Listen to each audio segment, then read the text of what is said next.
Welcome back, deep divers. Ready to really get into it with Canadian construction contracts. Today we're tackling holdback. The thing that always seems a bit mysterious. But really, it's important, right, for everyone involved. Getting paid, making sure the project's done right, and we've got a stack of your sources right here, ready to dig in. And joining me is expert speaker who, let me tell you, really knows their stuff when it comes to these contracts. Happy to be here. Holdback. Yeah, it can sound a bit like, something only the lawyers need to worry about. But honestly, whether you're like a seasoned contractor or just starting out holdback, it's something you got to understand. Important stuff. Absolutely. So, okay, imagine this. You're ordering a cake, right? A giant cake. Multiple tiers, the works. You wouldn't pay the whole price up front before even seeing it, would you? Not a chance. Exactly. You want some guarantee that cake is going to be what you asked for. For sure. And that's the basic idea behind holdback in construction. It's like, think of it as that security deposit, making sure everything goes smoothly. So a portion of the payment held back until the project hits a certain point. Protecting the owner from any, well, cake wrecks, let's say. Exactly. If the work isn't up to snuff or, a contractor goes belly up mid-project, those holdback funds, they're there. Hire someone else to finish the job. Pay any subcontractors who are owed money. Okay, so that makes sense. But get this.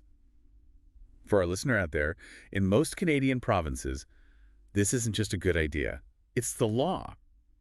10%, right, on most projects. That's right. Provincial legislation, gotta love it, specifically lane laws, they mandate that 10% holdback. It's a safety net, not just for the owner, for everyone, making sure even if, a contractor hits a rough patch financially, there's money there to hopefully set things right. We've got these lane laws, right, holding the line. But then there are the CCDC contracts, and I know those are like the standard in Canadian construction. So how do those two things work together?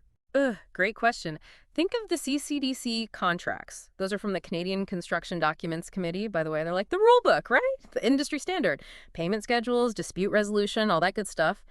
And while they're standardized, they're made to work hand in hand with those provincial lane laws. So the lane laws are the baseline, and the CCDC contracts come in with the detailed playbook. Nailed it. And each CCDC contract, there are a few, they're each tailored to a certain type of project, but they all cover holdback.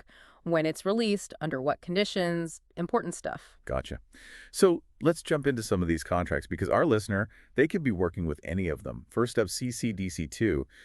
What's the deal with holdback in that one? CCDC2, that's your standard fixed price contract. A lot of construction projects use it. And it sticks to the standard holdback procedures. So yeah, that 10% we talked about, mandated by provincial law. So if you're working on a CCDC2 project, you can expect that 10% holdback will be released once the project's, well, basically done. Almost. We call that substantial performance of the work. Key concept. Doesn't mean every little thing is perfect, but the vast majority of the work is done. The project, it's usable for its intended purpose. Okay, so picture this. You've built a house. You can live in it, roofs on, plumbing works, walls are painted. But maybe, the landscaping isn't finished, or a few finishing touches inside, that kind of thing. Exactly. Once the owner and the contractor agree often with a consultant's certification, just to be sure that substantial performance has been hit, then bam, a big chunk of that holdback money is released. Sometimes all of it. Good news for the contractor, right? Don't have to wait for every tiny detail to get paid. You got it. Now, CCDC2, that keeps things pretty standard. But then you've got CCDC 5A and 5B, which are all about construction management, and they bring in this really interesting thing called, get this, progressive holdback release. Progressive. Oh, that sounds like it could mean getting paid faster. Tell me more. So remember our contractor friend who's doing the electrical work on that house? Instead of waiting for the entire house to be completely done, with progressive holdback release as they finish different phases of their work, say, all the wiring on the first floor, they become eligible for some of that holdback to be released. Okay, so instead of one big payment at the end, it's broken down so the cash is flowing throughout the project. Yeah. I bet that's a big deal for some subcontractors. Huge, especially on those bigger projects, the multi-phase ones. Big advantage. And this is what I mean, those key differences in the contracts. Our listener needs to be aware of this stuff. Absolutely. So we've covered CCDC2, that's our standard, Yeah. and the progressive payment possibilities of CCDC 5B. What about CCDC 14? CCBC 14, it's similar to CCDC 2 when it comes to holdback, but it's specifically designed for design-build projects. So those projects where the design and the construction are all bundled up in one contract. Gotcha. Same holdback rules, just a different project setup. And finally, There's CCDC 18, and that one sounds like the heavy hitter. It is, that one. That's for those massive projects. Civil works. We're talking highways, bridges, all that big infrastructure stuff. So no matter which CCDC contract we're talking about, Yeah. that 10% holdback is a constant, thanks to those provincial lead laws we discussed. But it's not as simple as just having one national standard, is it? Nope. Each province has its own quirks, its own specific little details within those lien laws. Who can make a claim against that holdback, how you actually file those claims, all the deadlines. This is where it's easy to get lost in the weeds. But for our listener, why should they care about these provincial variations? What's the big deal? Because these laws, they're there to protect them. Ontario's Construction Lien Act, good example. It lays it all out, clear as day. The process for subcontractors, suppliers, anyone who thinks they haven't been paid fairly, they can make a claim against that holdback. So those lease laws, they're like that safety net, making sure everyone gets paid, even if, well, things go wrong. Expert speaker, let's face it, construction, it can get complicated sometimes, right? What happens when people disagree about the holdback? Yeah, sadly it happens, more than you might think. And it could be anything.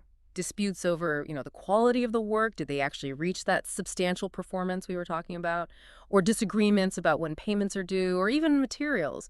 And that's where, having a clear process, a way to work through those disagreements, it's so important. And that's where CCDC 40 comes in. Right, CCDC 40, our trustee rulebook for dispute resolution. Hmm. I'm getting the feeling this can be the difference between, like, a minor hiccup and, all-out legal war. Oh, absolutely. CCDC 40, it lays out this nice structured approach.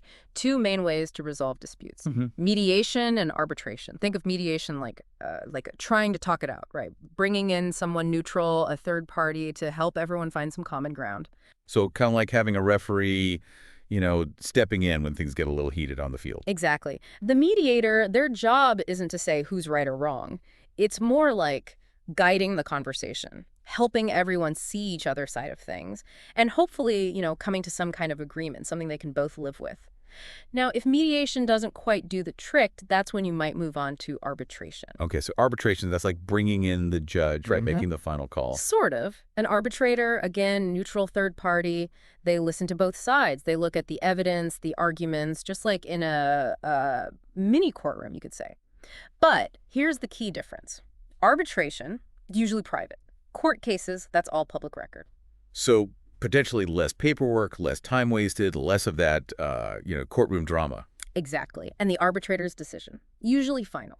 Both sides, they have to stick to it. Okay, so let's bring this back to our listener, back to their world.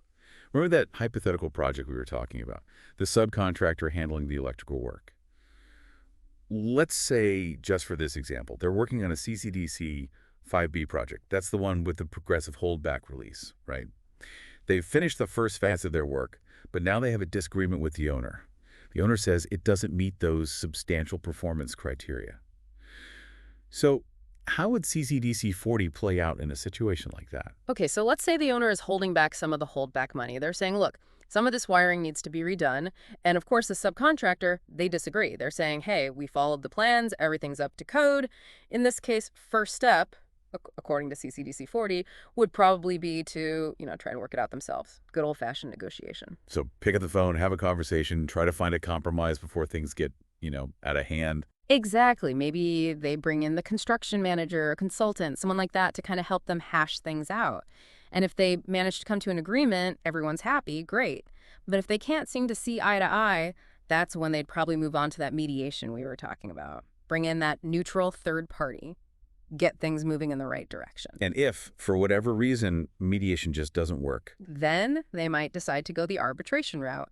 They'd each present their side of the story, their evidence, maybe even bring in some witnesses, all nice and official. so it's like having that final say, that binding decision, but without all the headaches, the expense of a long, drawn-out court case. You got it. And having CCDC 40 there, that's the key. It's like the guidebook, right? Makes the whole process as fair and efficient as possible. And we know in construction, time is money. Absolutely. We've covered a lot of ground of the purpose of holdback, these CCDC contracts, how important those provincial lien laws are, and now how to deal with disagreements.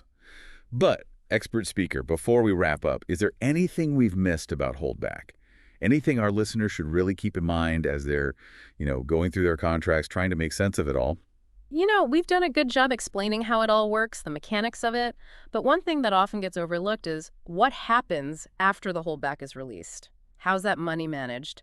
Who's in control of it? And what about, any interest earned on that money? Oh, interesting point. I hadn't even thought about the interest part. See, this is why we do these deep dive. Right. Because there can be a lot of money involved, especially on those big projects. So Uh, even after a project's done, all those financial details, the legal stuff, it matters. This is fascinating. So it's not just about getting that holdback money. It's about what happens to it afterward. Yeah. Who has it? Who benefits if there's interest earned? I'm feeling another deep dive coming on. Absolutely. There's always more to learn. It really is amazing, isn't it? How much goes into something like holdback? All these details, and they matter. Like that saying, the devil's in the details. So true. Absolutely. One little detail off, and it can make a big difference, especially, with these sums of money we're talking about. It's not enough to just know the rules. You got to know how to use them in your situation, on your project. Exactly. And that's what we're all about here, right? Giving our listeners the tools they need to handle this stuff. And today, we've really gotten into it. Holdback in Canadian construction. Provincial lien laws, CCDC contracts, the whole shebang. You've seen how holdback is like that safety net, protecting the owner, protecting the people doing the work. And even those tricky situations where there are disagreements, CCDC 40, it's right there, helping everyone find a solution. We've covered so much. But I always like to leave our listeners with something to think about, something to maybe go and research on their own. So today's food for thought is this. We talk a lot about how holdback protects the owner, the subcontractors. But what about the contractor? They're the ones often taking on the biggest risk, financially speaking. Such a good point. Contractors, those are the folks sometimes really walking a tightrope, especially on big projects, where those holdback amounts, they're not small potatoes. Exactly. So to our listener, here's our challenge for you. What's out there to help contractors deal with this risk? Anything in those lien laws or even the CCDC contracts that gives them some extra security. Maybe there are clauses they can negotiate into their contracts or strategies they can use to, keep that cash flow moving while they're waiting for the holdback to come through. All great questions. Go explore. Do your research. Because the more you know, the better prepared you'll be. Knowledge is power, as they say. And hey, maybe what you find out will be our next deep dive. But until then, keep those questions coming, and we'll see you next time for another deep dive into something that matters to you.